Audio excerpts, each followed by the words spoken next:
Douglas Macgregor. He's the former advisor to the US Secretary of Defence. Colonel, thanks for your time this morning. First of all, can I start off with your observations so far in terms of Putin's military strategy?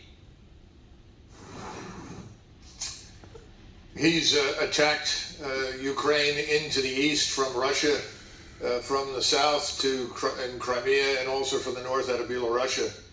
He's effectively moved into the areas that historically are Russian, that were never part of Ukraine. And I'm told from my source on the ground in Poland, who is well connected into Ukraine, that it's an unconfirmed report, but he tells me that Zelensky has supposedly received a message from Putin telling him that if he will cede these areas without further fighting, that he will suspend warfighting operations, but that if he is not prepared to cede those territories, then Putin will cross the Dnieper River and head west. And it's important to understand that the area between the Dnieper River and Poland is historic Ukraine. It is the Ukrainian heartland. The areas that the Russians have moved into were never historically part of this place called Ukraine. So that's consistent with everything that Putin has said for many, many years. So if Zelensky were to choose to fight on, his forces wouldn't be any match for Russia's military machine. Given the speed of development so far, how long could it take, in your opinion? Another day or two to mop up, clean up, I suspect. The Ukrainians have inflicted losses on Russian reconnaissance elements. They've destroyed some tanks. They have killed some Russian troops. But the Air Force has been almost non-existent.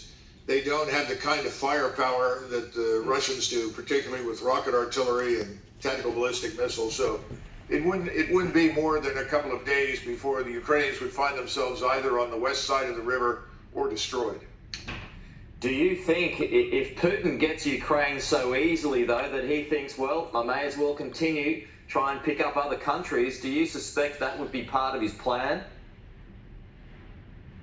No, I think that's ridiculous. He only has 420,000 troops roughly in the Russian army. There are almost 200,000 involved in this operation against a very weak opponent. And keep in mind that if he tried to move further west, he would need at least 600,000, 700,000, 800,000 troops, which he simply hasn't got. More important, that's not really in his economic or political interest. What he's interested in doing is ensuring what he said from the very beginning, that there would be no U.S. and allied forces and missiles in eastern Ukraine aimed at Russia. It's very simple, very straightforward. He's done exactly what he said he would do. And on the military side of things, so far, we just heard from our retired Army Chief, Peter Lay. He says so far, from a military perspective, it's been fairly textbook. Well, I don't know what the textbook is. The Russians have done things like this before. They were very effective in Afghanistan.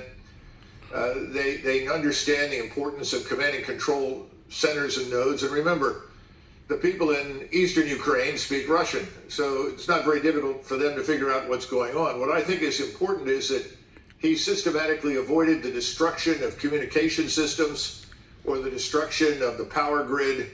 Hospitals, schools, all of those things have been excluded. And that says a great deal for the precision with which this entire operation has been conducted. Colonel, as you know, Putin, he's been planning this for some time. Given the response, the economic sanctions that have come from the world now, how much do you think that will put the squeeze on Russia, and will Putin care? I don't think the sanctions are going to make much difference. I think you've already got plenty of evidence that the principal powerhouse in Europe, which is Germany, will not support all of these sanctions.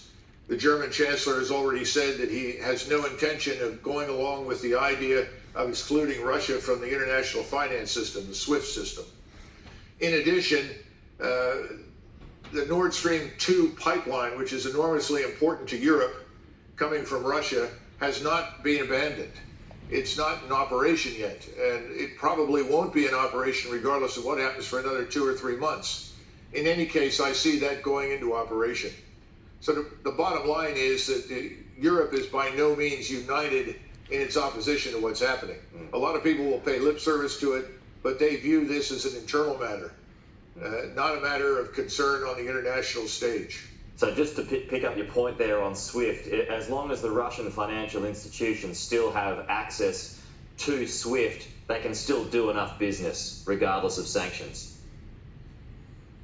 Well, of course, and remember that China can step in and very easily buy up the oil and the gas that was otherwise destined for Europe if it comes to it. And there are plenty of people in Asia that desperately need oil and gas. They'll simply buy it through China. Yeah. And so, this whole idea of sanctions just doesn't work well. Do you think Xi's looking at Taiwan now with increased interest? Absolutely not. There is no evidence whatsoever for any Chinese military mobilization to move against Taiwan. Taiwan manufactures most of the critical microcircuitry that we, the Japanese and the Chinese, need for our industries. There's no one interested in going to war in Asia. I think this is another bugaboo created inside the American Beltway to convince people to spend more money on defense. Colonel Douglas